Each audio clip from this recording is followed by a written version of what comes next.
Okay. Let's let everyone in.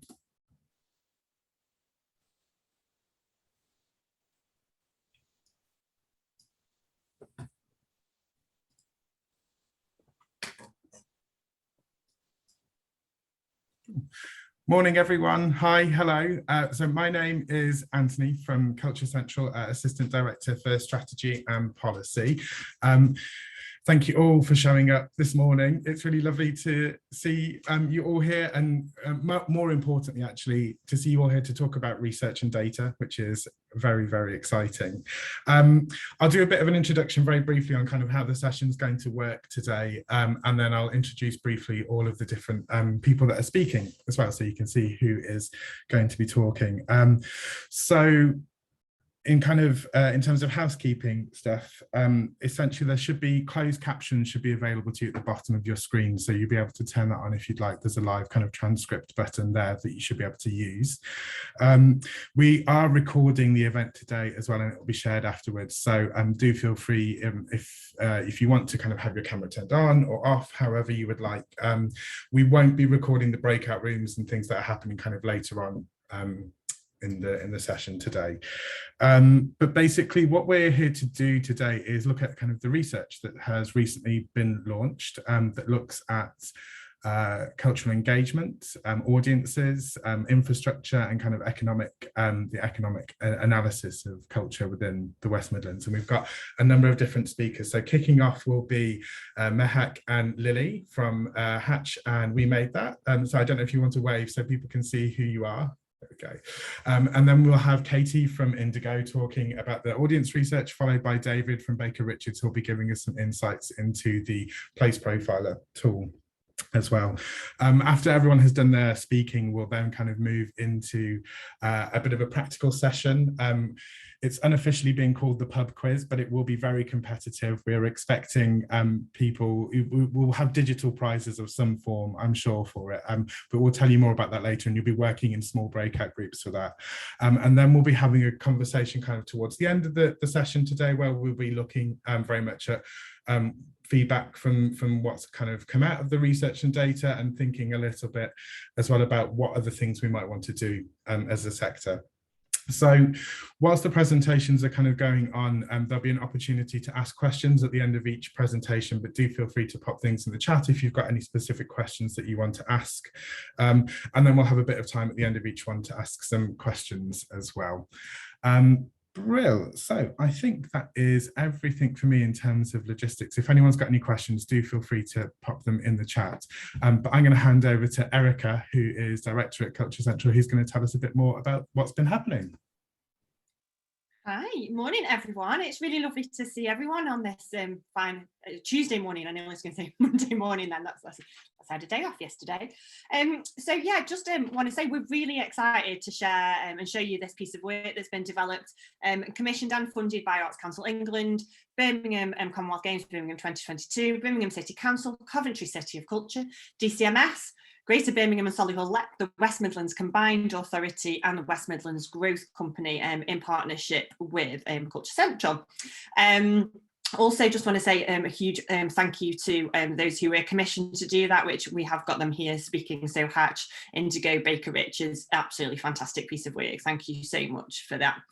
The ambition for this work really came from the stakeholders that I've just talked about, identifying quite a significant lack of data, joined up data specifically for the region.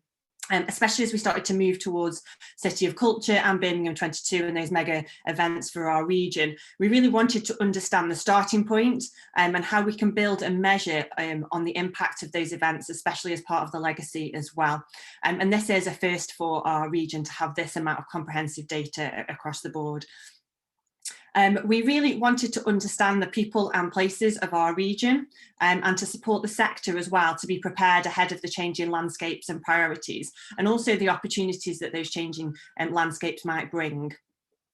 Here at Culture Central, we are committed as well to ensure that this research and tools continue to be useful, that they're updated and developed long after the next 2 years. We don't just want it to be this is a one-off time, but that we continue to develop it and build any gaps that we have, that they are an important piece of our armoury, not only as we try to recover from COVID, but we also look to increase investment in our region, ensure that culture is seen as an integral part of our economic and social fabric of our places. It's becoming ever more evident that as a sector, we need to use data to identify and address the ongoing challenges and opportunities our community face, including the ongoing inequality and opportunity to access culture, which you'll see through the data and research that we share with you today. It's clearly highlighted. We need to really understand what our people and places look like, and how as a sector we can really make a difference. This research and data will also help and support us to make the case for investment and make sure we're prepared and have a plan that helps us navigate the changes, especially coming up through Arts Council England's Let's Create strategy and the government's Levelling Up agenda. These tools and research are a way of making sure both the economic and social value of the work we do is clearly articulated, that we have a cohesive voice in local, regional and national policy, and that more people, most importantly, can enjoy the benefits that our work provides. I just wanted to say, though, this is just the start. I think I said it earlier, we know there are gaps as well. We know there are some things that are missing, and there is definitely more work to be done to continue to build on this data and research. Today is a very practical session for you to start to understand the tools and the research, but we will be having a session late summer or early autumn, which will focus on what the data means for our region. What is our vision and strategy for culture across the places? How collectively can we create a narrative that we can all buy into, that's inclusive, ambitious and integrated into the daily lives of our communities? So without further ado, you don't want to listen to me speak anymore. I'm going to pass over to the actual awesome experts who've delivered this piece of work. So Anthony, back over to you for you to next do the introduction. Well, thanks, Erica. So yeah, straight over to Mehak and Lily to talk about the economic and infrastructure research across the region.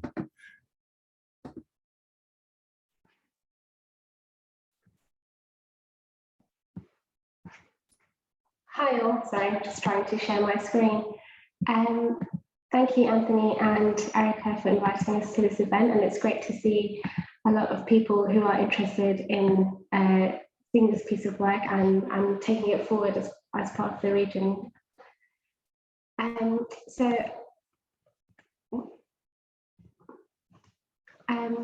For this work, I will be giving you an overview of our scope and methodology, and presenting some of the key findings from our economic and social research. And Lily will be showing you some of the cultural infrastructure mapping which we have done.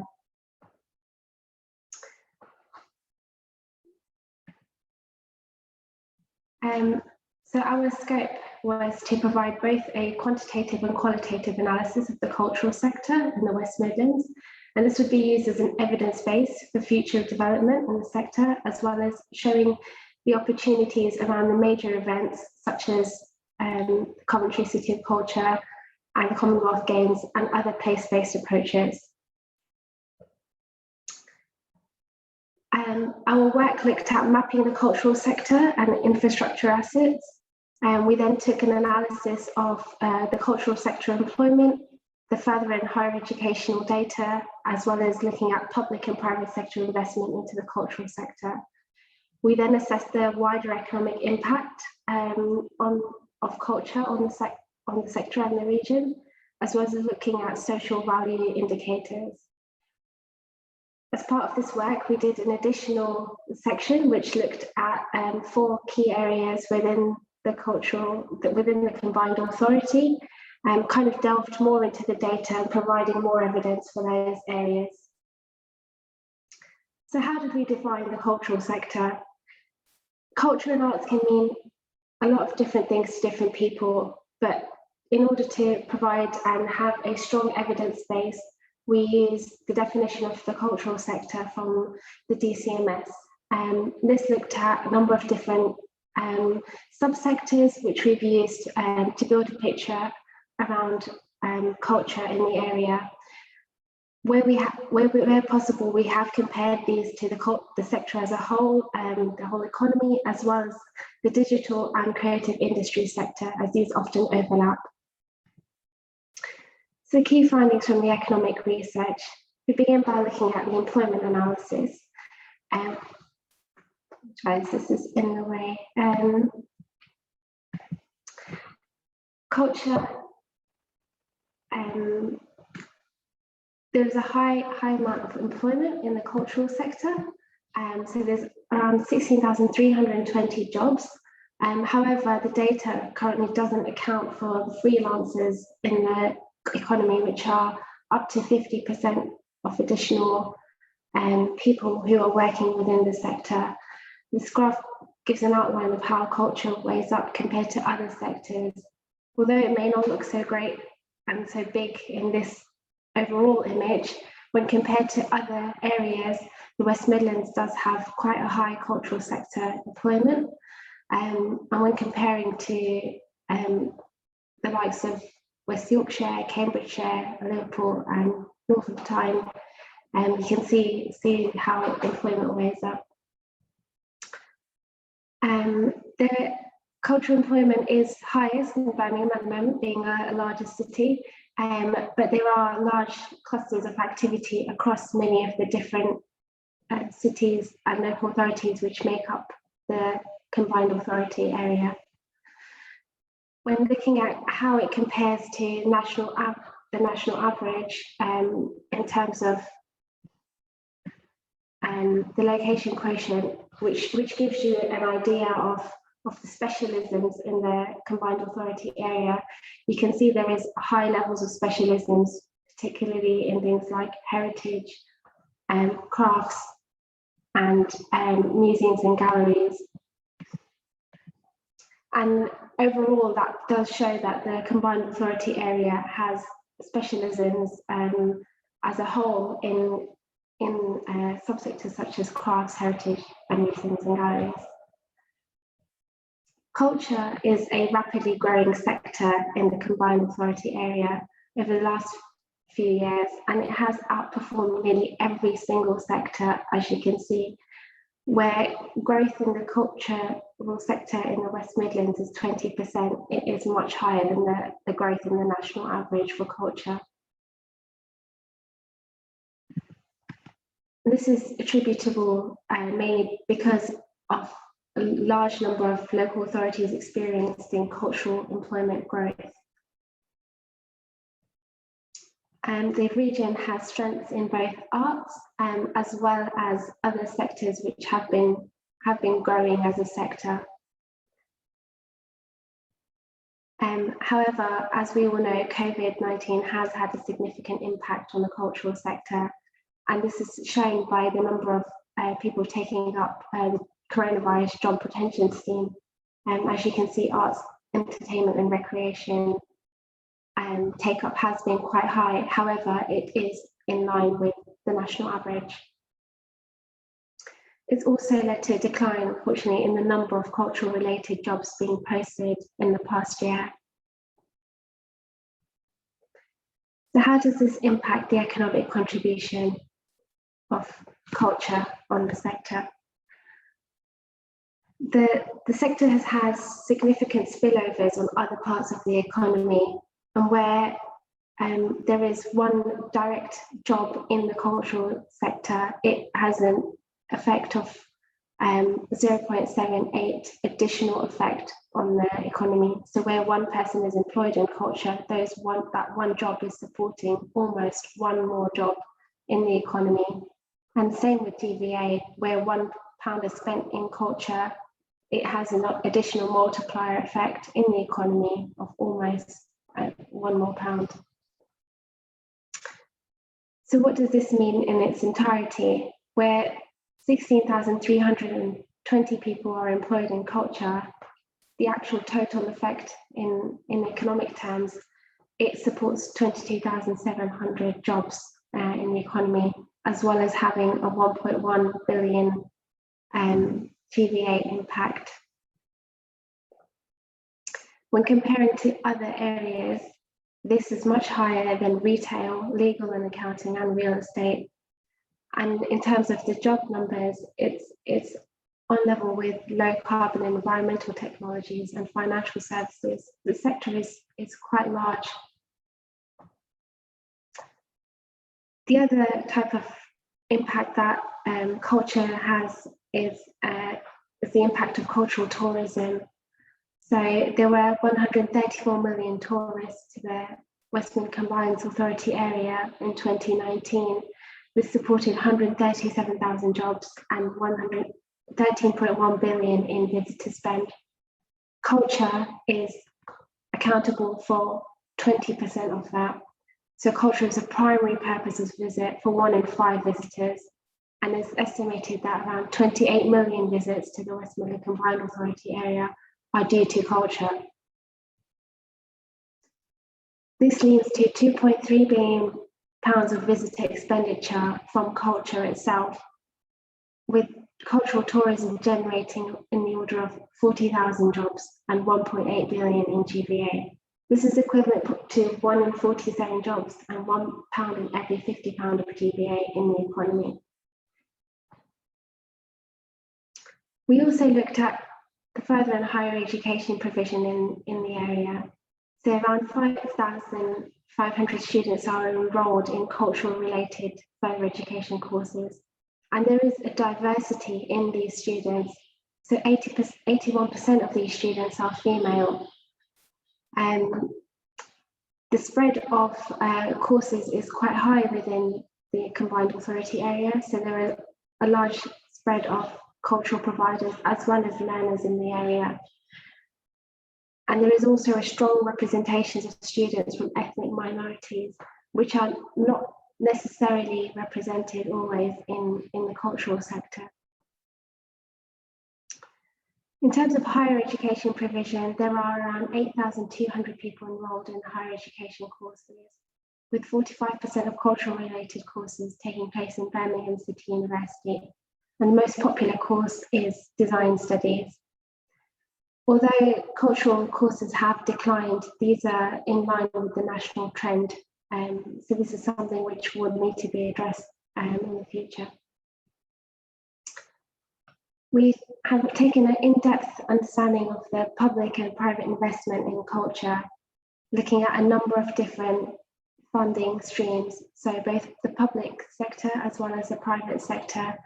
And these funds are really important to the cultural sector as a whole. They support the cultural infrastructure investment, they help enable job creation and business growth, they enable cultural outreach and engagement and ensure that participation, as Indigo will be leaning on, is enabled and available to everybody.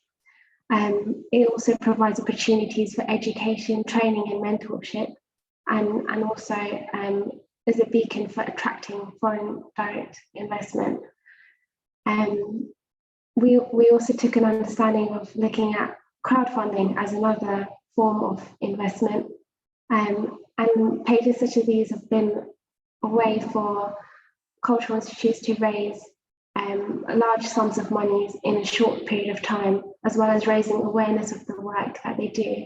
And that work is being reciprocated by the support that the community has been providing, both in terms of financial as well as voluntary support. This leads us on to the social value aspect. So we found that culture has 5 main impacts in terms of social value on the people that are participating. So there's health and well-being benefits, skills development. There's also value volunteering. It shows the attractiveness and the distinctiveness of a place, as well as widening access and participation. So there are potential possible areas of future research from this piece, and as I said, this provides an evidence base for that, to be able to compare potential future impacts on the economy. In terms of the gaps which should be considered, there are better ways of capturing the role of freelancers and micro enterprises in the sector, as well as more systematically capturing the value of cultural tourism. There is the opportunity to really investigate the diversity in the sector in more detail, and some of this has been done through the work that we've done, delving more into the areas such as North Birmingham, Digbeth, and Gleamington. We can assess the role and value of individual institutions in the region. This could be through surveys, for instance, as well as the opportunity for capturing the qualitative evidence gap and the impact of both COVID and Brexit as things develop in the future. I'll now lead to Lily to take on to present the cultural infrastructure mapping. Thanks, Mehak.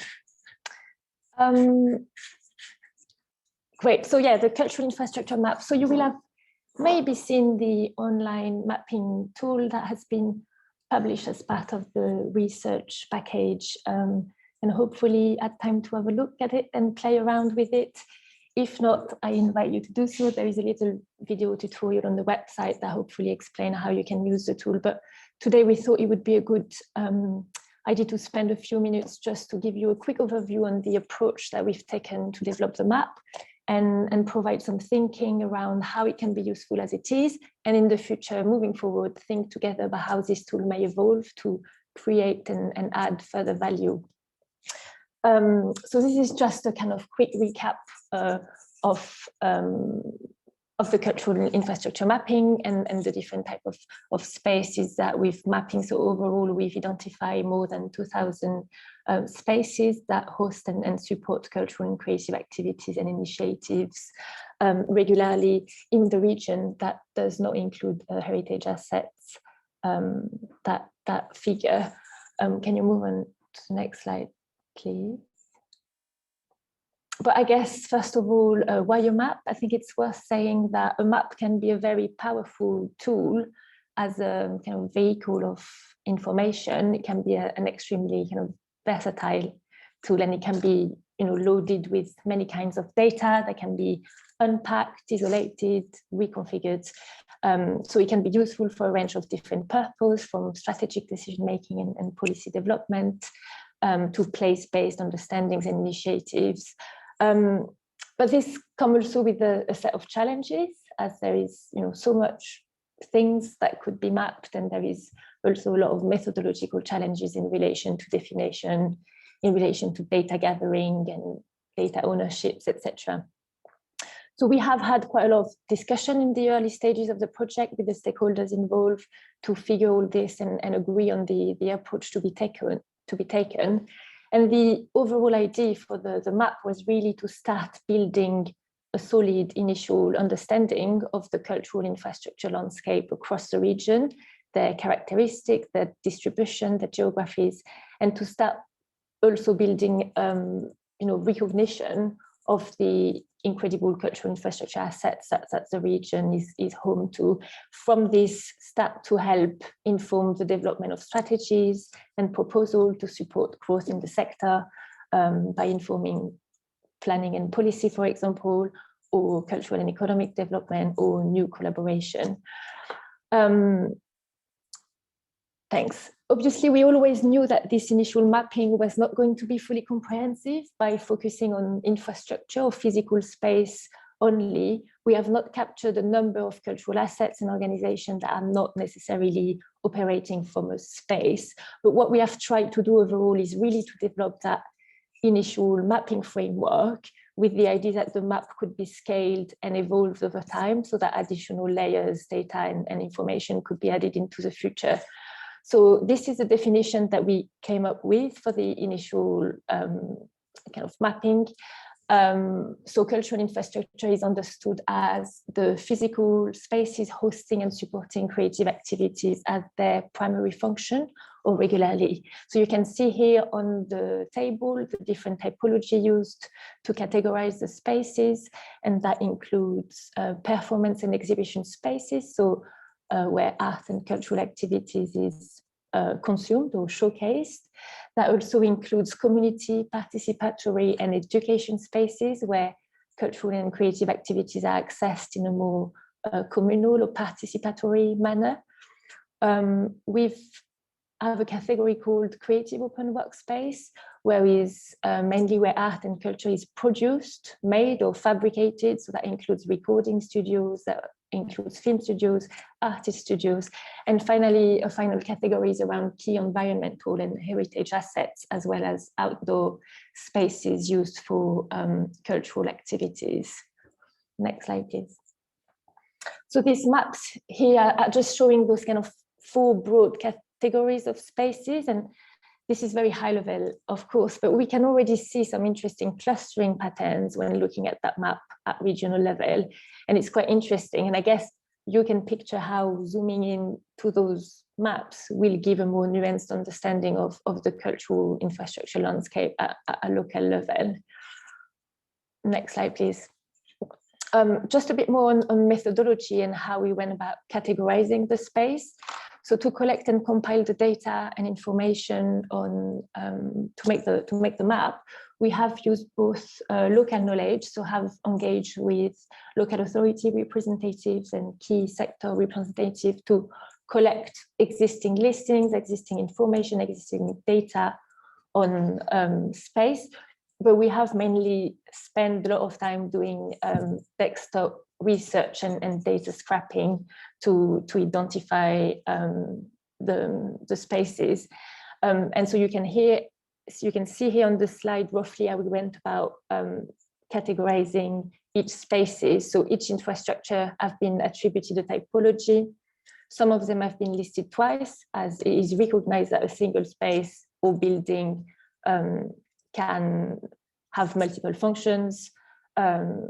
Unfortunately, any mapping or classification exercise will always, overlook some of the activity and value that a space provide and support. So we spend quite a lot of time developing a clear methodology and a clear definition that we think makes sense and can be replicated in the future. And we have also added a primary sector for each spaces.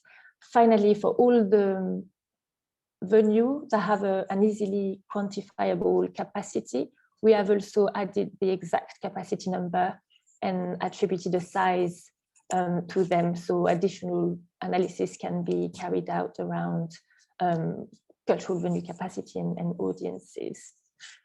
Next slide, please. So this is just a screenshot of how the mapping tool look like here on the right. So on top of cultural infrastructure data, the tool includes other layers that can be kind of turned on and off and visualized in combination with infrastructure data. So here on the screenshot, this is showing deprivation levels and cultural infrastructure, but there is also information on cultural participation from Indigo's research, transport layers such as buses, cycle lanes, and I think the idea is to add more layers in the future to make a more and more comprehensive and analytical tools. Important to note that the data can be downloaded by all, so new entries can be suggested. The West Midlands Combined Authority will revise the map regularly to add new entries and report on space closure. I'm conscious of the time, so go very quickly. Can you go next slide, please? And that, yeah, just very quickly, some reflection and prompt question for us all really about how we can innovate with the map and moving forward, what could further add value. I think first of all, thinking about how this map can help and support the sector. The map may provide new ways of understanding the interface between available space and sector needs, between existing infrastructure and participation. I think there is something to think about around how the map can be used to shape decisions and investment in places and support recovery. There is something to think about how we can use it to build capacity and skills and to increase traction in terms of its usefulness amongst the sector. And overall, it would be good to think about how the map could be sector-driven and a key tool for the sector to identify opportunities and enable new networks to be formed. And in the future, there is something to think about how we can add additional intelligence to the map to allow for a greater understanding of supply chain connections, maybe, or social value impact. How do we capture less tangible assets and non-physical assets? I think there's some interesting questions and maybe future research strands to think about. So it would be really great to hear your thoughts and comments on how the sector might use the map today, and how we can add value to it and around it in the future. But I will stop here, I think.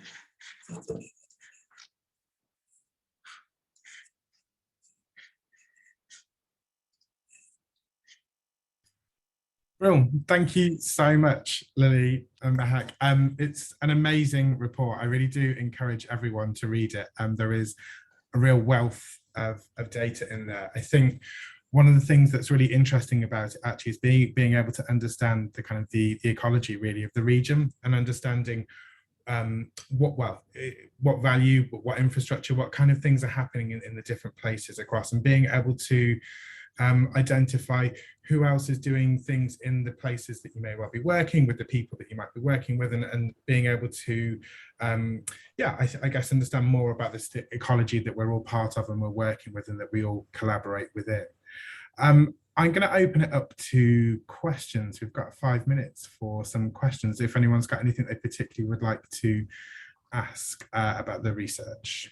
Feel free to turn your camera on, raise a hand, or use the reactions and I will come to you, or type it into the chat as well.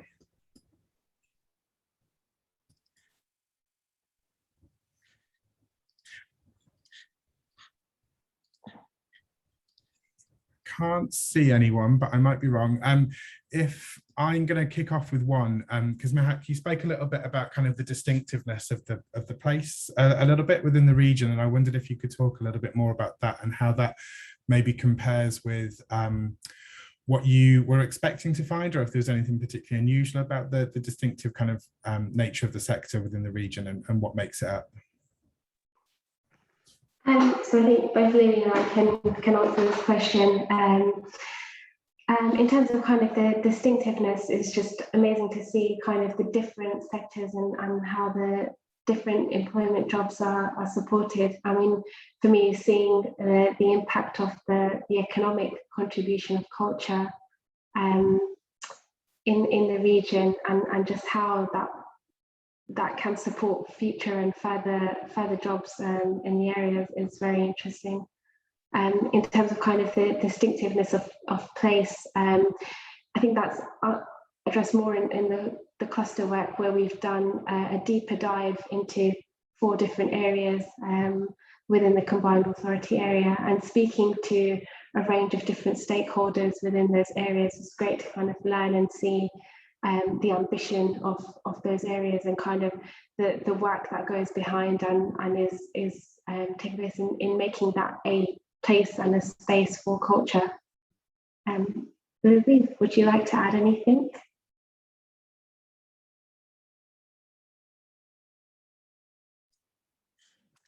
Sorry, no.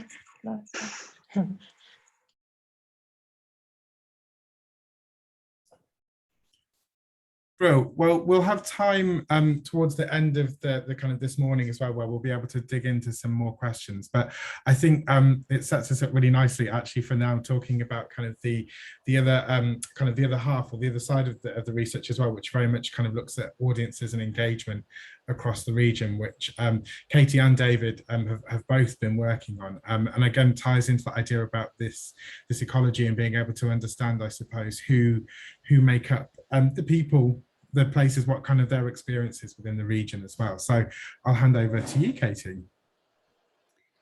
Thank you. Let me just get this going. Okay. So great. So thank you. That's really fascinating to see this kind of other side of the coin.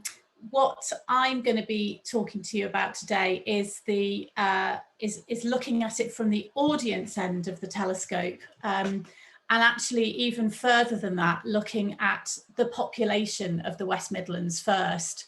It's been quite a luxury, if you like, or a really refreshing way of doing a project to actually start with the people who live here and try and figure out what that means for audience development, rather than what I've kind of been used to in my career, for most of my career in arts marketing, which has been here's a product, go and find the audience for it.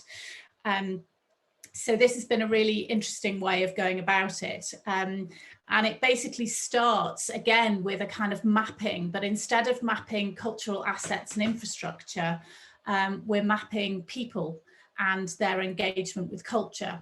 And the idea is that by understanding at a local level and a specific place-based level, what the makeup and the needs of those people in the population are and how they're currently engaging with culture, from that we could develop an approach to audience development for the region, and that could then lead on to underpin the development of a cultural strategy. So again, it's done the right way round, in my opinion, in starting with the people and the population and their needs, and the cultural strategy emerging from that, rather than the sort of top-down approach that perhaps has been historically done, not necessarily in this region, but you know, traditionally that's how things have been done.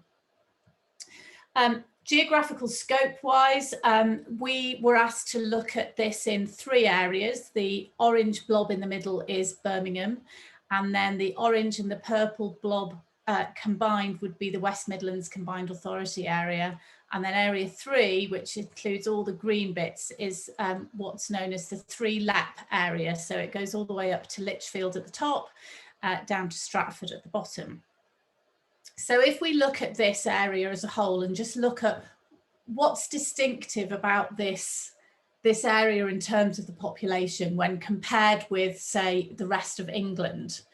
Well, for a start, it's a younger age profile than the rest of England. I'm sure you've heard this many times before, that we have a much younger age profile. We have more families, we have more households with dependent children in them than England as a whole.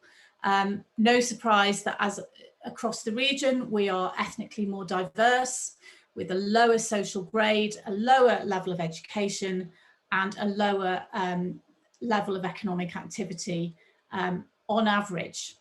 And why is that important for culture? Well, if we look at the Taking Part survey, we can see, just if we take 2 of those metrics, the different ethnic groups have different engagements on average with culture. So from the Taking Part survey, you can see, for example, that the Asian group here is at 60% engaged in cultural activity. This is from a national survey, compared with 79% of white people. This is nationally, but obviously in the West Midlands, we have a much higher proportion of people of Asian heritage, and therefore that has implications for us in this region.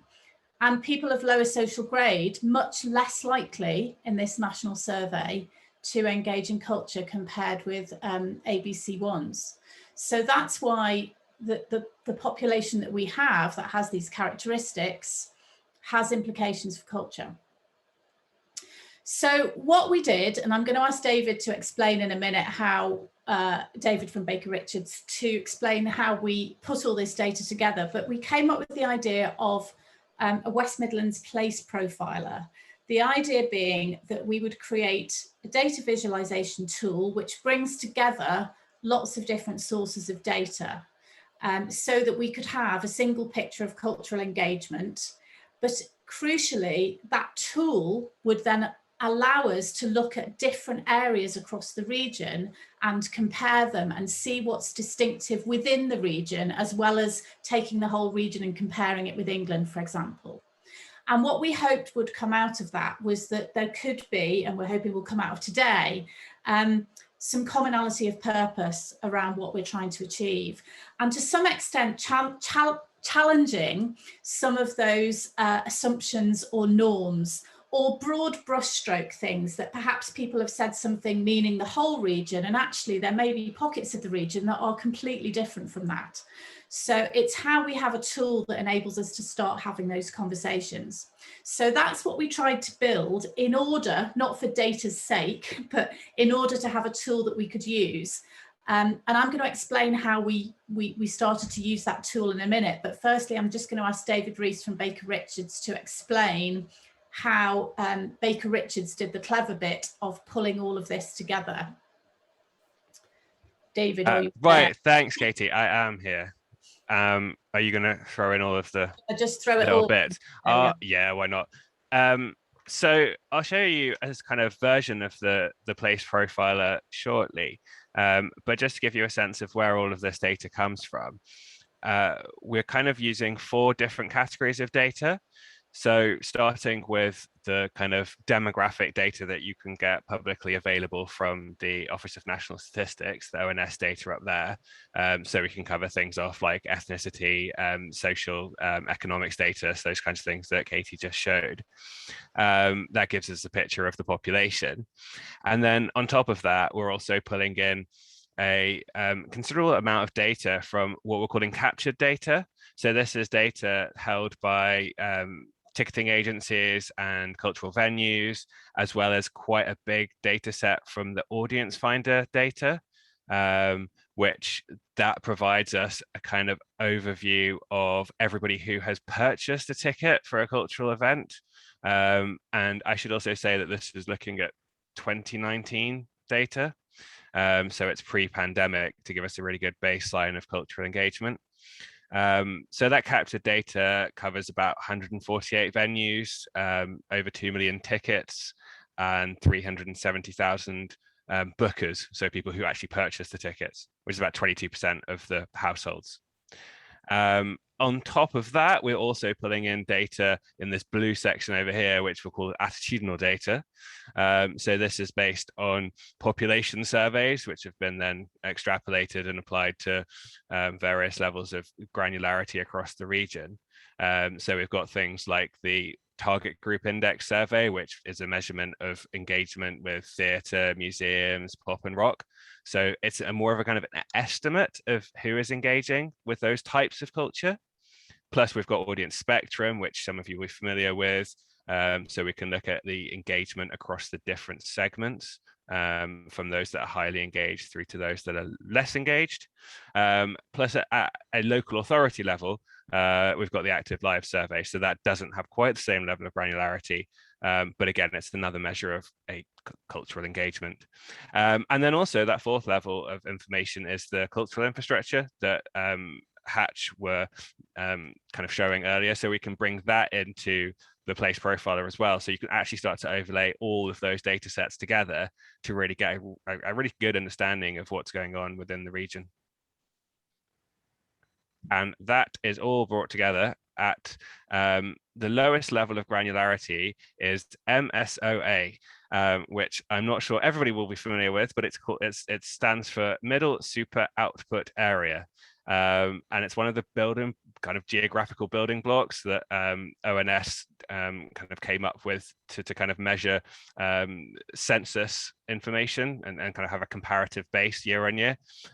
So the size of the MSOA, it's basically trying to capture areas between about 5,000 and 15,000 in population. So it's slightly smaller than a ward level. And it can also then be built up to create local authorities. Thank you. So David will be explaining and showing you all of that later, and we'll also be explaining how we've come up with a single metric for cultural engagement. But I just want to sort of talk you through what the heck all that has allowed us to do and what we found when we started actually using this tool. Now, as we know, we've got lower levels of cultural engagement than England if we look at the whole region. And what we're able to see by putting this together with the demographic data is that that engagement strongly correlates with, surprise, surprise, low educational achievement and socio-demographic profiles. And what we're able to see by looking at it at that very, that small MSOA level, we're able to then see MSOAs or areas where they're less engaged in culture, or one way of thinking about it is they've had less benefit from publicly funded culture. They haven't had the opportunity to engage as much in those areas. So those areas and the areas that have had the opportunity to benefit, there are some very clear differences between them in terms of demographics, in terms of cultural infrastructure, in terms of ethnicity. So being able to see that and compare that across the region is really interesting. So we have seen very clear differences between areas where the population is predominantly white and more mixed areas. And I'll show you that in a minute. We have some areas which have a very active creative scene despite having low levels of cultural infrastructure, or looking like there is very much cultural engagement in the captured ticketing data that we have. We have other areas that have a very highly engaged cultural population, but aren't appearing as such in the ticketing data because they're choosing to attend elsewhere. So we've got areas, particularly on the edges of the region, Lichfield and Stratford, for example, and Warwickshire, where they look like they should be a very highly engaged population, but they're not appearing in great numbers in the ticketing data. And when we look closely, it's largely because they're attending outside the West Midlands, which has all sorts of implications. We basically found that there were two types of MSOA areas. There were what we called group 1 types, which were predominantly white, over 90% white, slightly older than average, living in less urban areas. And then there were group 2s, where the population was younger than average, with a much more mixed population in terms of heritage and race, living in more city-based areas. And that was the same, regardless of whether they were areas of low engagement, medium engagement, or high engagement. And those areas were characterized by largely education levels, proportion of dependent children, and socioeconomic profile. So the combination of urban versus rural, white versus mixed, and engagement levels strongly correlating with demographics and social grade and education, make it quite easy then to see areas across the region that have common needs. So having that, and you'll get hands-on go at the place profiler a bit later when we do the quiz, so hopefully this will all make a bit more sense to you. But then the question is, so how do we then, knowing all of that, how do we use that for audience development? So our mission was to come up with an audience development strategy for the whole region based on this work. So what we did was we used the Birmingham 22 team quite heavily as one of the first, they'll be one of the first kind of iterations of this work to be used. They're kind of our guinea pigs, if you like. So we worked very closely with them. We had workshops and sessions with a range of cultural organisations and practitioners. I think some of you here were probably involved in that. Talked a lot with stakeholders and read a lot of stuff. Looked at examples of creative practice across the region. One slide doesn't really do it justice, but an awful lot of conversations happened, and out of that came these two things. Firstly, a set of themes, and secondly, a very broad audience segmentation or population segmentation across the region. So firstly, the themes that came out very strongly were identity, confidence, and connection. And I'll talk about the 3 types of audience in a minute. So the themes, basically, the things that came out were these 3 themes and the corresponding things around them. So identity, that where cultural activity happens, the spaces and places is crucial to how people identify with it and see themselves in it. If it's happening in a space or a place that they wouldn't usually frequent, or they don't think is for people like them, they're not going to identify with it. So it all comes back to this idea of relevance, seeing people like me, happening in spaces and places that I feel familiar with. And then that comes across to confidence, which obviously is post-COVID confidence, but it's bigger than that. It's about people having the confidence to try new things. Things like cost come into this, because if they don't have confidence to spend their money on something because they're not sure what it's going to be, or if it's going to be high quality or not, or if they're going to feel safe and belong there, then they're not going to access it. Transport and access come into all of this as well, you know, their ability to get to events. And then connection, so feeling welcome, the sharing and celebrating, the kind of trust and relationships. So all of these things sort of, you know, you could plot them, we've plotted them loosely around those three themes, but of course they all overlap. But we think by thinking carefully about routing our audience development strategy around these three themes, we think that that will be very strong.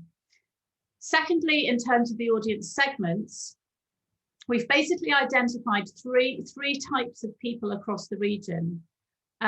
We've identified people who traditionally have had limited choice when it comes to culture. They've had less access to it. It could be limited by transport, location, cost, but equally things like identity and relevance and whether they feel safe in that environment. And these people are the most likely to be most financially affected by COVID. Then we've got the people whose cultural choices, which we've called for now social choice, their cultural choices are largely influenced by social, family and community priorities. And these people do engage in culture, but often in a range of spaces that include non-cultural spaces. And then there's the third group who have traditionally had the most access to culture, which we've called unlimited choice.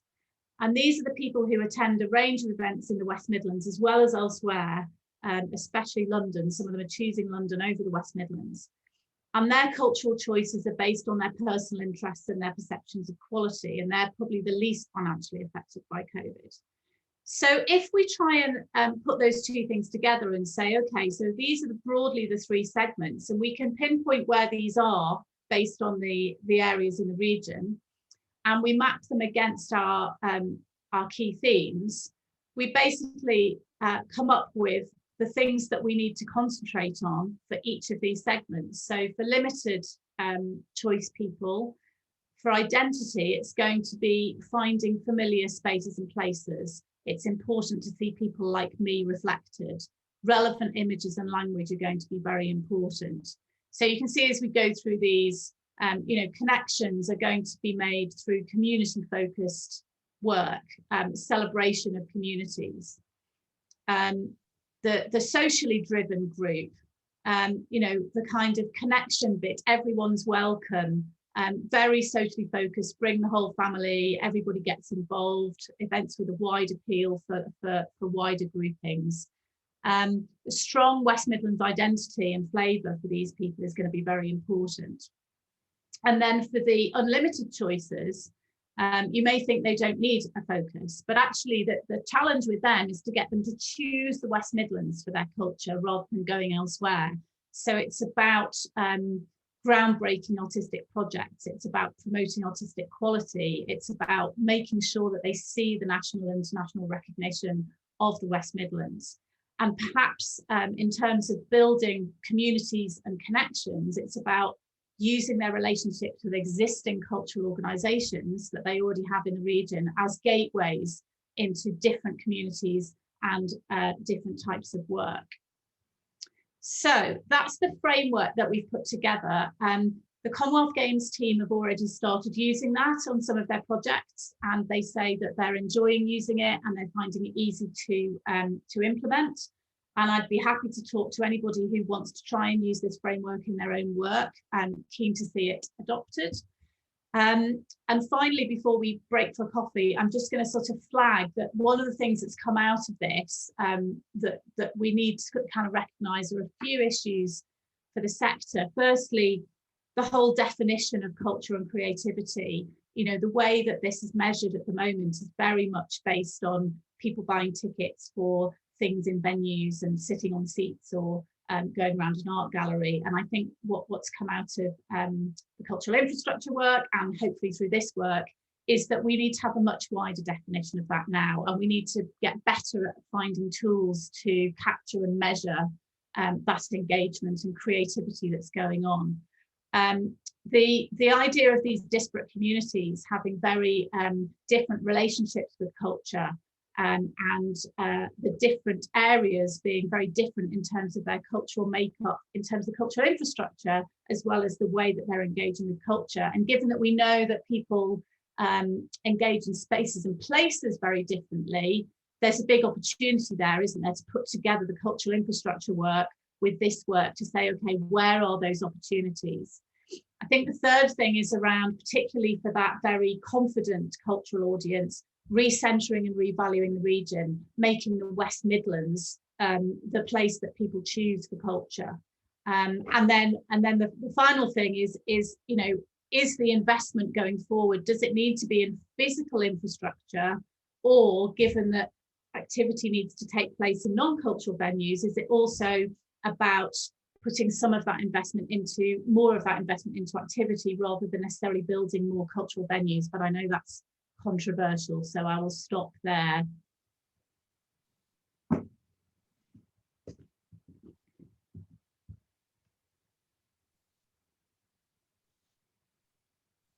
Sorry, there we go.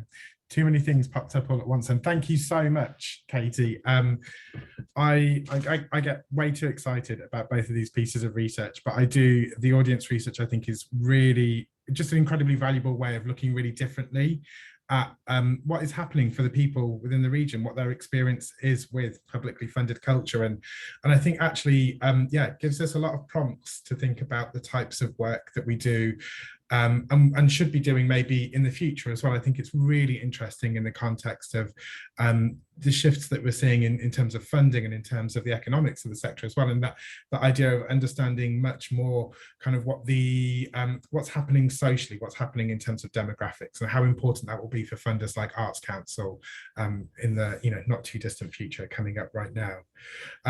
So I will open it up for questions. If anyone has one, please feel free to put it in the chat or wave and make yourself known.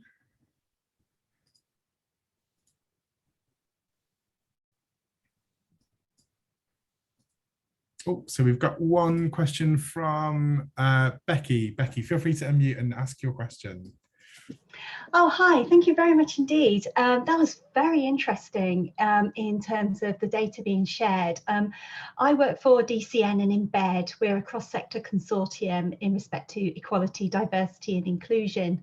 I've also worked with neurodivergent adults within the region for the past 14 years.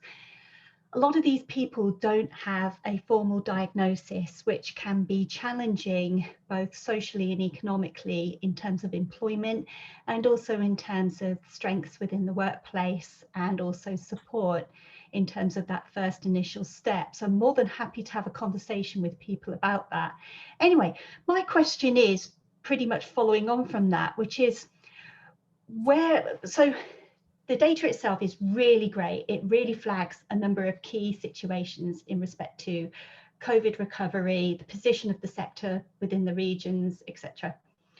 But where does access and inclusion figure at the core of all of this? Because in terms of COVID recovery, in terms of anxious people wanting to return to museums but a bit worried, but also in terms of our developmental workforce, we've got a shift going on at the moment within EDI. How can we use this data to forward that continual shift? Because I always get worried that it's going to stop because it needs to continue. Does that make sense to everybody?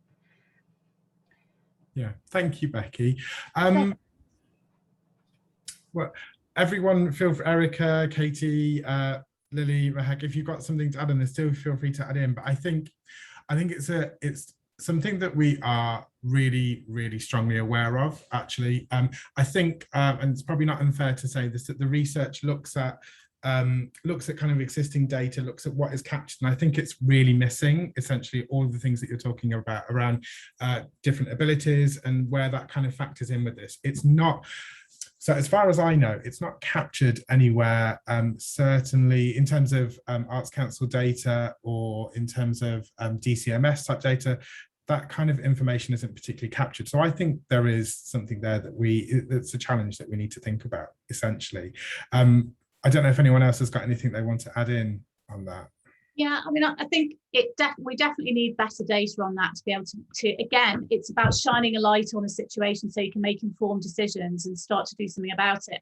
I think one of the difficulties around capturing data around protected characteristics and things like that and health is that, you know, some of that data is captured by for Arts Council returns and things, but you can't then incorporate it into something like this because it's linked to people's postcodes and then it becomes personally identified data. And so there's a whole kind of can of worms, if you like, that needs to be sorted out about how we capture the right data to inform planning and action without compromising people's privacy. And that's always a real balance. And I think there's a big conversation needs to be had about that. I'll just jump in. And I think this is where we talk about the kind of, you know, the wider strategy and impact of this data and what it means for the people and places across the region when we have our next conversation in sort of the autumn. So what are those bigger challenges that we do, and then how do we need to start working together to address them? And I think that's where because there's a huge range of all of these different things and things that you're talking about there, Becky, and to see if there are any solutions, but also actually just posing those questions to start off with, and how they inform the work that we do. So I suppose this one's a bit more of a practical, this is the data, this is what we've got. And we're really hoping that the next one it sort of starts to explore some of those conversations and continues to explore them as we move forward, because I think yeah, it's really, really important. Hope that helps somewhere there. Oh no, you can see me smiling because this is so useful, but also in terms of where the conversation needs to happen next. And I'm part of a number of organisations, and also in terms of also other facilitators such as Purple as well as Embed. So I'm more than happy to be have a conversation with you guys. I think it's really insightful, and more than happy to see what we can do regarding that, because I've been part of a number of research schemes, but also support in regards to adults. So there are ways to move that conversation forward as well, understanding the challenges that we may have with data with Arts Council and things like that. So yeah, let's I'll pop my email in the chat. Yeah, thanks so much, Becca. And yeah, and it is like Erica was saying, this is, although this kind of looks like the end of the research process, I think for us at Culture Central and for colleagues actually, what we're really hoping actually is that it's the start. You know, so thank you. I know that we'll take one more quick question because Mark has popped something in the chat, so it'd be really great to hear your question, and we'll break a little bit later than planned. Hello there, Mark Davies, Chance Heritage Trust. I don't know whether I'm jumping ahead here, but there was some research done a while ago. We're trying to regenerate the Chance Glassworks, which is in Smelwick, Sponheim in Smelwick, and we're trying to develop it for use by the community. And we've had a real challenge in trying to engage the local community. It's a very high profile of ethnic minorities in the area. We've got lots of people that old geezers like me who are quite interested in it. And when we have events, we get the older sort of generations turn up. So we're really struggling to try and engage the local community in this project, and understandably because the heritage, the industrial heritage of the site isn't that important. And so I'd be very interested to know how we can start to kind of break down that barrier, and listening to Katie there was absolutely fascinating. And I've just actually printed off your slides, so I'm going to be using it later on. But has any thought been put in as to, you know, those first steps as to actually how you start to, what media you can actually start to use to engage those sort of audiences?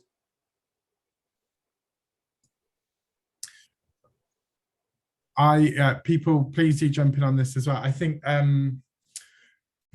so. It sounds like I'm just trying to work out the question a bit, but around how you engage people that maybe don't always kind of participate in the type of work that you do as an organisation. Is that? Yeah, sorry. It's just what are the next steps we can kind of take as an organisation to start to engage those audiences, and what kind of media that we should use, perhaps? Got you. Yeah, so I think Katie's and the place profiler is a really excellent way of looking at that, and looking actually and understanding who are the people that are based in the place that you're working, and what kind of some of those demographics like. It depends on how those people have been racialized, where they, you know, how they are classed, how they, all of these kind of different intersections may well fit in, and may actually give you some ways of thinking then about what is the most or is the best way of starting to have a conversation with communities that are around you, and also in terms of the types of kind of cultural engagement maybe that are taking place. And I think actually looking at you know, even looking at the work that Hatch and We Made That have done, the combined authority kind of data, looking at that and understanding about what infrastructure is like in the place where you're working as well. If there is a lot of heritage or craft or those kind of things, there may even be lots of other organizations or assets based in those places that you may not have necessarily known about as well. And what we saw from the North Birmingham work was that they started with understanding where people were, like physically, where they were going. So I think there was, I talked to Amo, who's been leading the North Birmingham stuff, and he said that there's a park that everybody from a certain community used to walk around. And so they created some activities and you know, an art trail in the park because people were already there. So it was practical things like that, about just understanding where people are already, both psychologically and physically, and just starting small interventions. So there's a really good report actually on the North Birmingham stuff, which might be worth you reading. I'm sure Erica can point you to that, that Punch Records did about North Birmingham. So it's definitely worth checking that out. Thanks, Katie. So thank you, everyone. Thank you to all the speakers so far. Let's take a break for 5 minutes. So come back at 15:15, and then we'll start to dig into the place profiler and starting to use some of the tools, and it will be a little bit more interactive as well. But thank you so much so far to all the speakers. It's been really, really useful, and yeah, see you all in 5 minutes.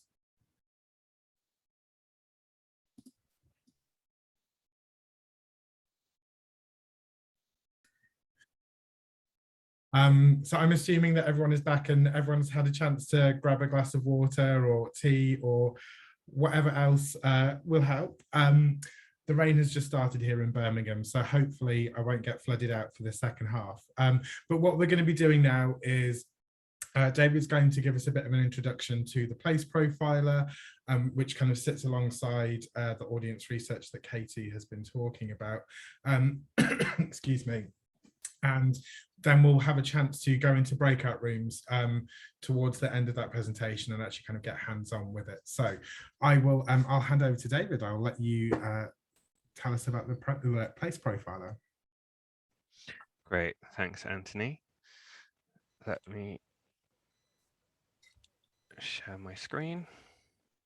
Let's get the right thing. Now that is worrying, isn't it? Because I click on the place profiler and you can't see anything. That is a good start. There we go. Oh, that's really confusing. Right. So hopefully we won't have any more technical issues. So yes, welcome to the place profiler. Some of you may have been able to access this already. Anthony did send me a few email addresses, so I sent links out. So hopefully you've been able to have a quick look. But just to give you an overview of what's in here, and then as Anthony said, we'll kind of break out into separate sessions and really get into the kind of the detail and interacting with it. So, well, geographically, the kind of the area that's covered, Katie already mentioned earlier, there's a reminder of what that includes down here in the little map. So that's the area that we are looking at and have mapped. The thing that is kind of, I guess, unique to this map is what we've called the West Midlands Cultural Engagement Score. And this is based on all of the kind of analysis and research that we did into measurements of cultural engagement. So if you remember when I was talking earlier about the data sources that were used, and we were using information from kind of captured data, so people actually booking at venues.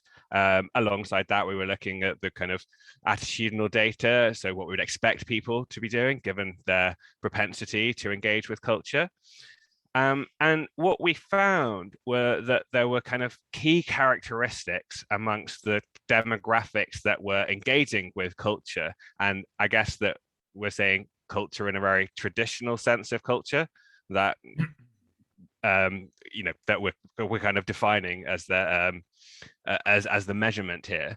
But we found that there were kind of 6 key demographic features which could be used to essentially come up with an estimate of how culturally engaged a particular area was. And we've kind of put this at a kind of MSOA level. So for each MSOA, we've got a cultural index score.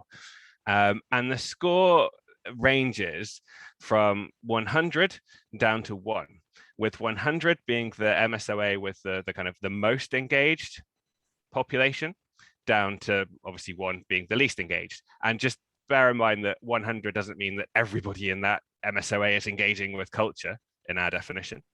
It actually means, I think the highest proportion that came out was about 57 something percent of that MSOA were kind of culturally engaged.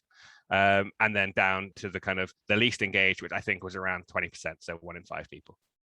And because we've indexed that, it's effectively a score that's relative to the West Midlands, so that you can then measure within the kind of the West Midlands kind of area, which are the kind of areas which are more engaged, which ones are less engaged, which ones are in the middle. So anyway, we'll come into this and look at it on the maps and an overview in a moment. That also in this profiler, we've got kind of population estimates and other demographic information from ONS, updated from September 2019. So the kind of the most recent data set. And then we've also got some of the cultural infrastructure supplied by Hatch that you can see as part of the mapping as well in here. So this is the home tab, which gives you an introduction to what is in here, basically everything I just said, how we've measured cultural engagement, the map. But if we go to the overview tab, clicking over here, we can start to drill down and have a look at particular kind of areas in a little bit more detail. So if you page, you'll get a kind of this dashboard here, which is kind of every area in the West Midlands. So I'm currently looking at the West Midlands, so that is my selection, and I'm comparing it to the West Midlands. So everything in this kind of table down here is the same. I'll just move that over there. And down below, you've got some kind of top level metrics about the area that you're looking at. So how big is the population, how many adults over 15, households, the cultural engagement score. So you can see the regional average is 45. So we can then see how much different areas vary compared to that. What proportion of the population is from a minority background, what proportion is under 25, economically inactive, social grade C2DE, education, and areas of multiple deprivation index score. And if I keep scrolling down, I can get and have a look at some of those specific demographic metrics. I've got a drop down here that are taken from ONS. So I can see got the ethnicity, I can look at economic activity, disability, children. And then if I keep scrolling down, I can have a look at it at a kind of more granular level. But what I'm going to do to give you a sense of how this is useful is if at the top, I wanted to look at a particular area, I can easily pull that out. I can do that based on basically one of the 3 areas that we saw at the start. So I can look at specifically Birmingham. I could look at that area around Birmingham, the WMCA area, or the wider West Midlands area, which covers the 3 LEPs. At the moment, I've got all more selected, so I can lose my drop downs, or I can pick a particular local authority. Let's do that.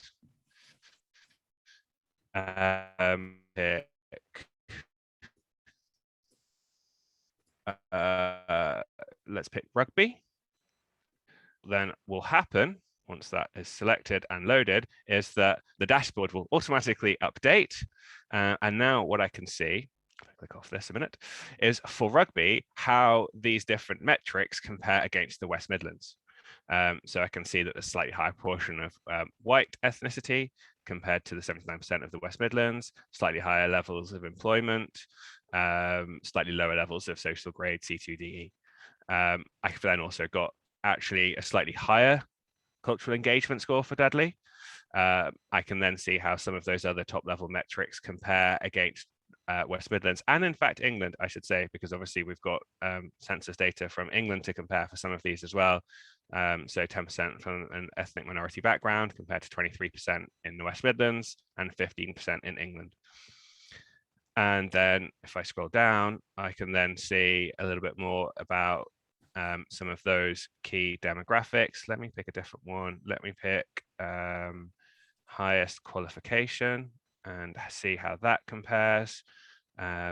So I've got my selection in blue here, how it compares to the West Midlands and how it compares to England. So those that have kind of higher levels of education is above average compared to, well, above West Midlands, and slightly above the English average as well. And then if I scroll down, I can see, I can drill in with more detail. So all of these charts that you're looking at, there's the kind of multiple ways of interacting with them. So you can kind of drill up and down with these little buttons here, these icons here.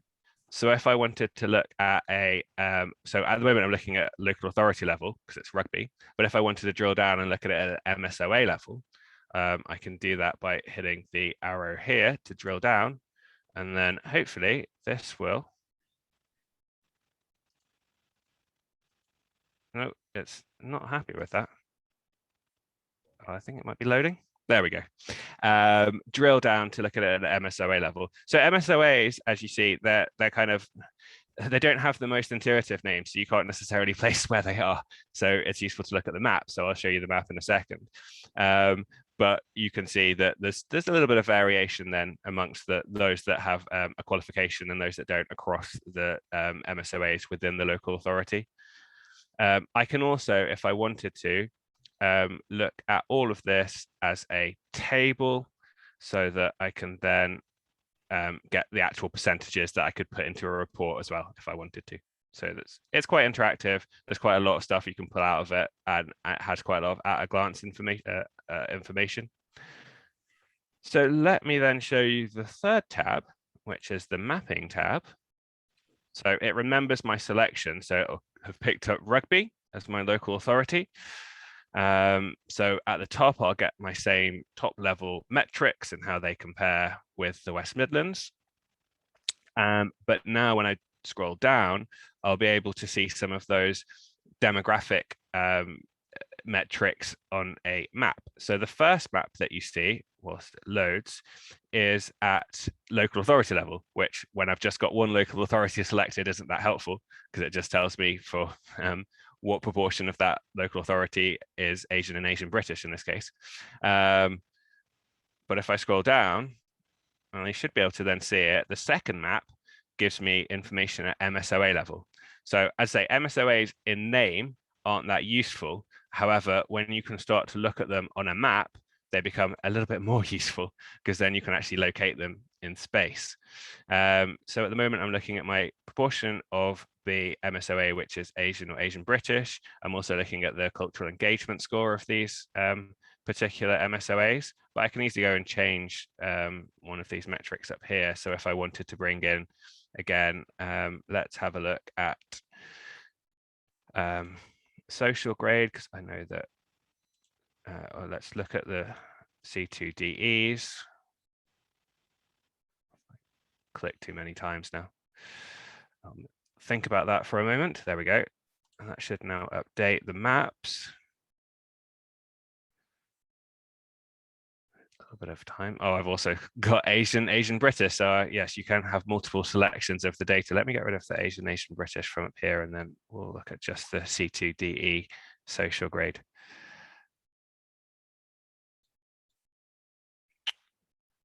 There we go. Let's drop that one out. And let's go back down to the MSOA version of that. Right, there we go. So now I can see areas where there's slightly higher proportions of C2DE population, so 63% being the highest, which is this MSOA right here. Yeah, 63% there. And actually you can then see there, well, there's clearly a kind of strong visual relationship between that kind of proportion of C2DE households compared to the cultural engagement score. And in fact, if you wanted to get really geeky and nerd out on some of the maths, you can go and have a look at how well those metrics correlate down here in a linear regression chart. And actually, there's quite a strong linear relationship here. So the higher the percentage of C2DE, the lower the level of cultural engagement, and it is really well correlated, particularly for rugby. And I can also then have a look at those particular MSOAs in this table here. So yeah, you do get quite a lot of information. You can do quite a lot of kind of interacting with the map and the data. And then finally, the last thing on here is the cultural infrastructure map. So you can see, well, for rugby, I've got 64 venues that have been mapped. So per MSOA, I've got 5, and I can see a list of all of these venues here. So you can see what has been mapped. Let's move the map actually. So we're actually looking at Dudley, rugby, not Dudley. You can go and see where are those which have the highest number of venues. Oh, and look, maybe there's a correlation here as well, because you've got 14 down here in this particular area. And if we remember going back up here, if I scroll back up, we know that that was an area that had a higher level of cultural engagement. So again, you can start to see patterns across the data just at that kind of visual level. And you can also see what type of art form some of these areas are as well. So that, or type of venue, in fact. So you've got community focused spaces, creative education spaces, etc. And you can click on these and it should update the map. So if I look at which ones are cultural, multi/cultural art forms, then it will reduce it to 38 in that particular category. And you can see what they are and you can see where they are. And I think that is a very kind of quick tour of the place profiler, and I want to break so that you all have a chance now to go and play with it yourselves. So if I stop sharing, I'll come back to the main screen.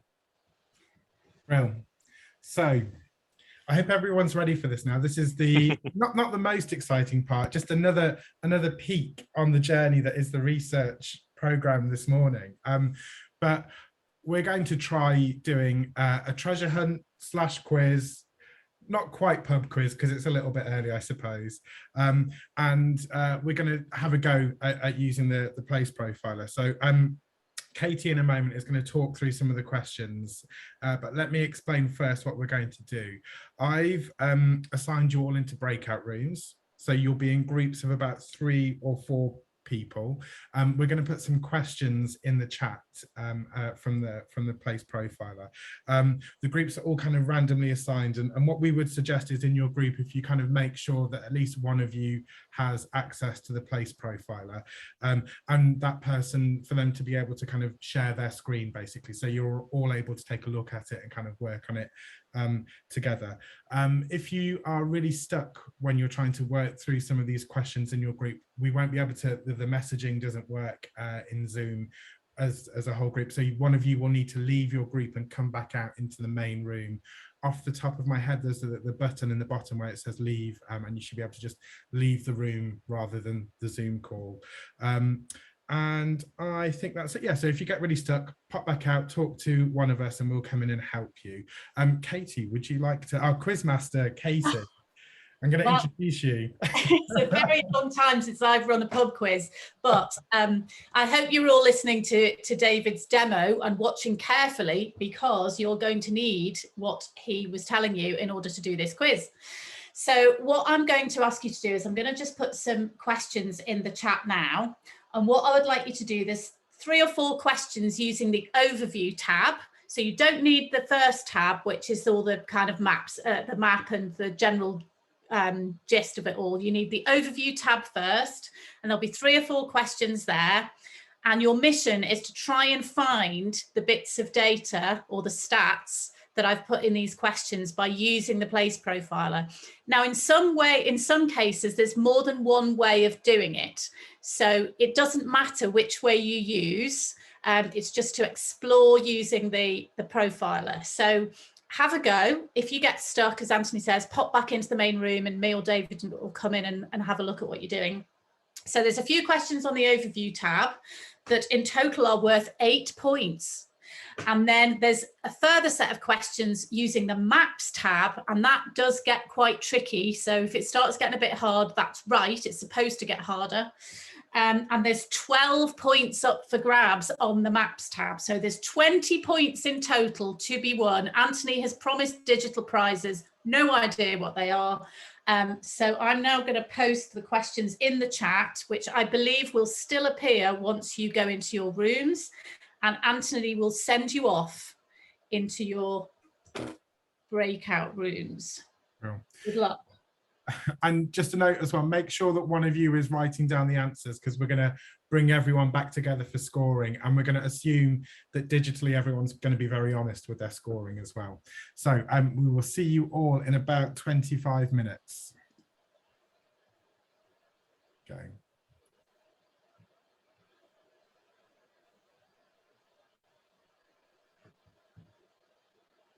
There we go. Everyone's either completely lost in their rooms. Hold on, let me pause the recording.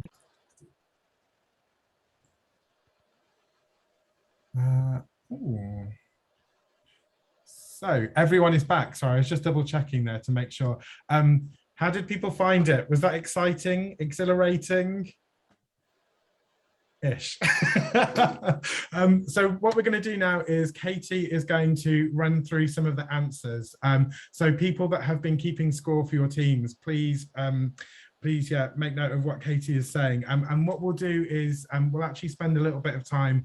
If there are any things that people found really tricky or challenging, we'll have time for 2 or 3 questions where Katie and David will be able to kind of take you through maybe how you can use the profiler if you got a bit stuck with it.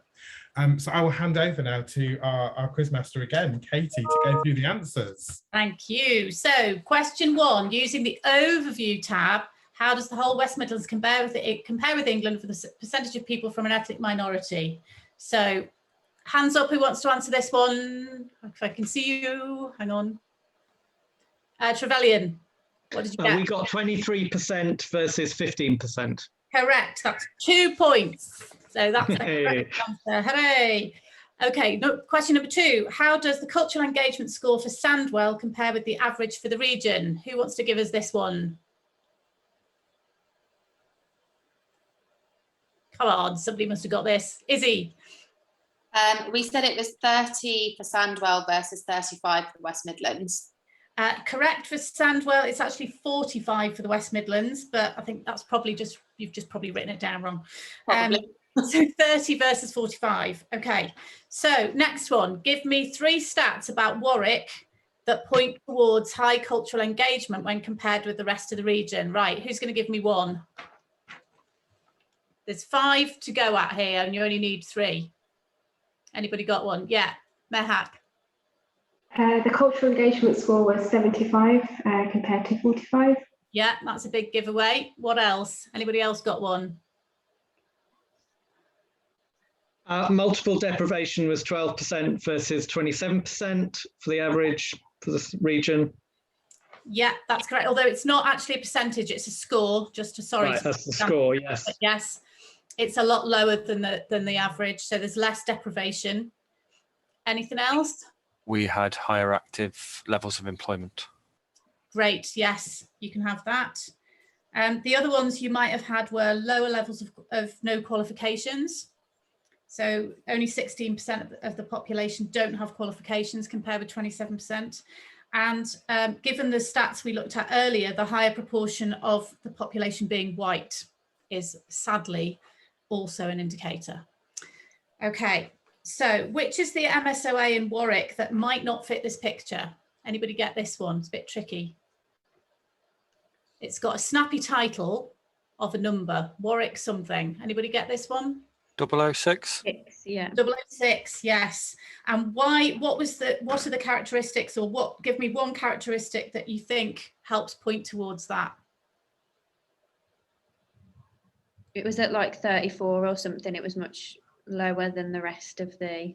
Yeah, so it had a lower cultural engagement score, but it also had something else. Anybody get the other thing? Yeah. Higher percentage of no qualifications and social growth.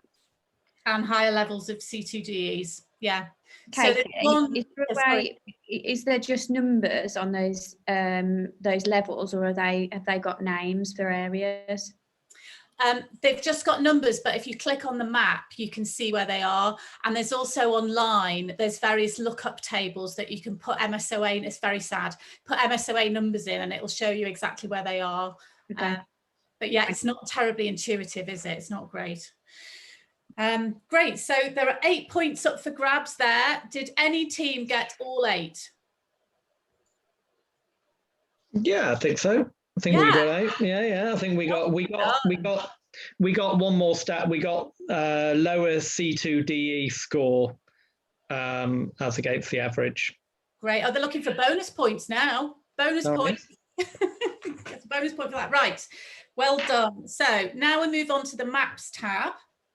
Don't know if you found this bit trickier on the maps tab or not, but tell me 2 ways in which Cannock Chase is significantly different from the rest of the region. Who's got something on this? Shout up. Yeah. Who's got something over there? Can't quite see you. Yes, go ahead. Oh, can't hear you. Sorry, yeah, that's me. We had that 1% was Asian British, and 98% white. Yeah. I don't know what the other 1% was, but other. Yeah, brilliant. Anything else? Anybody get anything else? There's a higher percentage of C2DEs, 58% versus 52. And what was the MSOA with the lowest cultural engagement in Cannock Chase? And what was the score? Which Cannock Chase MSOA was it? Did anybody get that? Izzy? 007. Yeah, and what was the score on that? 16. 16, correct. And then last 2 areas, Dudley. What's the MSOA with the highest proportion of Asian British? Anyone get this one?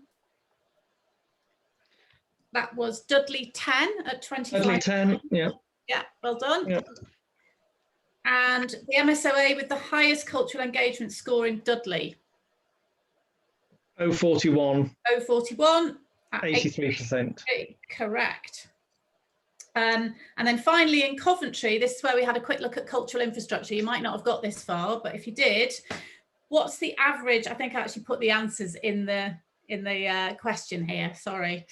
Average per MSOA and how many in Coventry. So it was 148 venues and the average per MSOA was 4.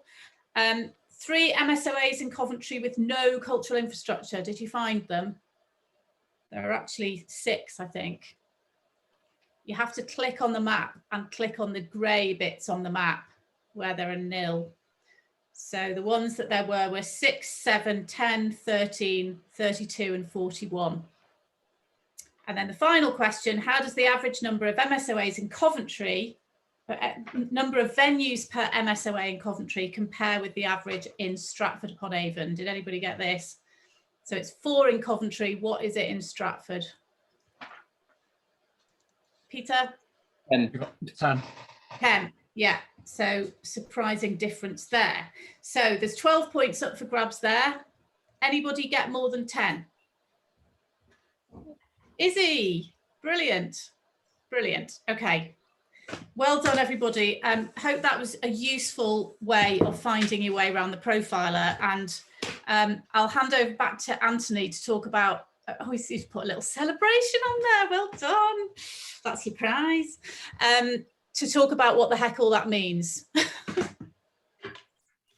Well, yeah, thank you everyone for taking part in that slightly wild, I say wild, like it was the craziest thing we've done in years. But thank you for taking part in that. I know it's really tricky to kind of sometimes understand how to use new tools and you know, and to kind of play with the data, particularly sometimes if you haven't had a chance to kind of think about how it might work in terms of your organization or the kind of the program or the work that you're doing yourself. So hopefully it's given you a bit of an insight into how to use the tool, and maybe there'll be kind of questions that come up and ways of and things that you think will be useful to use it for. Does anyone have now any kind of really burning questions about the tool, or any things that they kind of go, oh, this wasn't working correctly, that they'd like us to kind of dig into very quickly? No? Perfect. Well, we will we can talk a little bit more now then about kind of what is kind of happening next and what we'd like to do. So hopefully this has been really useful for all of you. What I'm going to do is kind of just put us in breakout groups just for 10 minutes, because like I kind of was saying at the start of all this, we really want this to be the starting point of thinking about how we can use the research, how we can use the data, but also how it can develop and how we can all support it actually as organizations and individuals kind of working within the sector, and thinking about what we need to do for the future of this kind of research as well. So I've got 3 questions, and they're broad. I'll paste them into the chat, but they're broadly around what you found really useful, or what is useful in terms of the research, what things maybe we might need to develop, and also how we might do this, what practical things would be useful and can we do as Culture Central as well to kind of support you. So let me paste those into here now. There's a few of the prompts in there too. And I'm going to put everyone into breakout rooms probably for about 10 minutes. If you can maybe just think of one person to kind of feedback very quickly on some key points from those as well, that would be really helpful, and we'll come back into the main space.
Brill. Cool. It's like the control of Zoom is a bit too much for me. I'm not sure I like it actually. I hope that was really helpful actually to get sort of thinking a little bit about what we might start to do next with the kind of the research and the data. I know that we're rapidly running out of time. We said we'd finish by 12:20, but if it's okay, we might just go over by a couple of minutes. But do feel free to leave if you need to. Does anyone from each of the groups just want to very briefly feedback about the responses to some of the questions? I know that kind of Katie, David and Erica are in different rooms, so we can have a bit more of a chat afterwards. But if there's any key points, it'd be really helpful to share them with everyone. And I'll let you choose who goes first. Just wave or unmute yourself. Shall I kick off then? Break the silence. So in our room, we talked about, one of the things that really struck me was how you could use it as a collaborative tool, so that you could understand where other organizations are working, who they're working with, how they're working. So there's a bit more kind of joined up thinking and strategy across the region, which I thought was a really good way of kind of actually really engaging with the tool, working out where there are potentially gaps within kind of cultural engagement and who's filling them and where there are opportunities.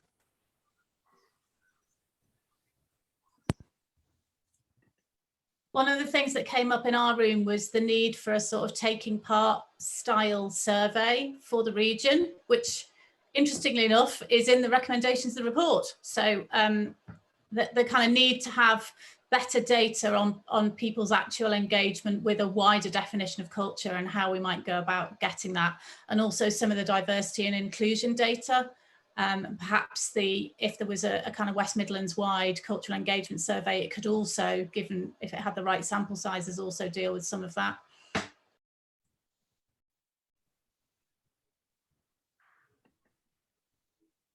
Anyone from the other group? We did cover the lovely subject of Audience Finder, of course, and I think for those who are MPOs and the fact that Audience Finder is mandatory and the annual survey, I think this is incredibly useful, and if it was in some way integrated with the workflow for Audience Finder, for those of us who have to engage with it, it would be even more useful. Yeah.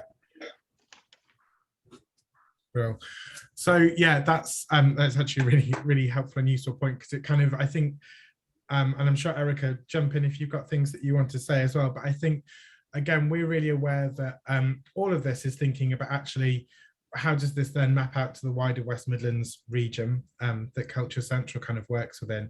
How are we kind of doing things that are, or creating spaces where we can be more collaborative as organisations that allow us to kind of pick up on the data, the work and the knowledge essentially of kind of the work that we're doing across the region.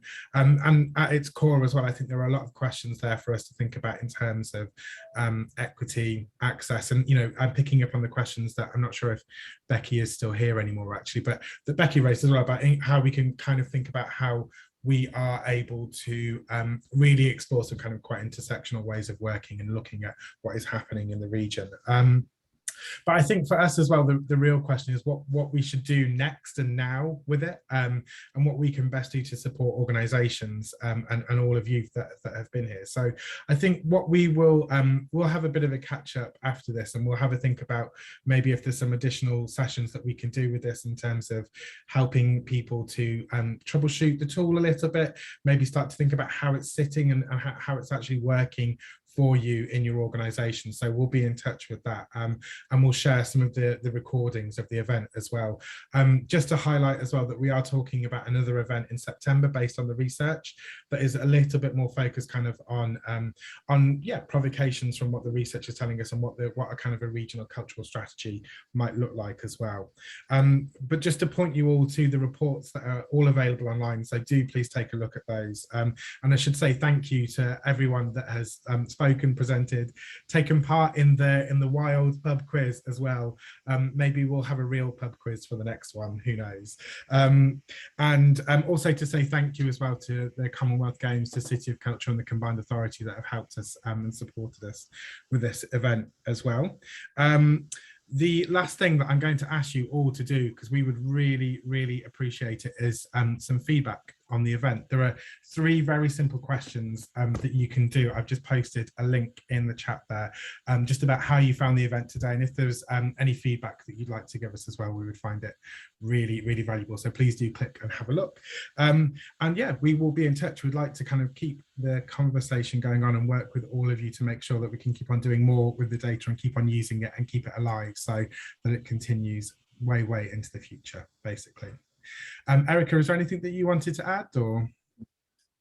Thank you, Anthony, for organising. Just so everyone knows, Anthony and the team they've kind of done all this. So yeah, just a huge thank you. Well done, everyone. It's exciting. Looking forward to the session in September. Cool. Thank you so much, everyone. And yeah, enjoy the rest of your day. See you.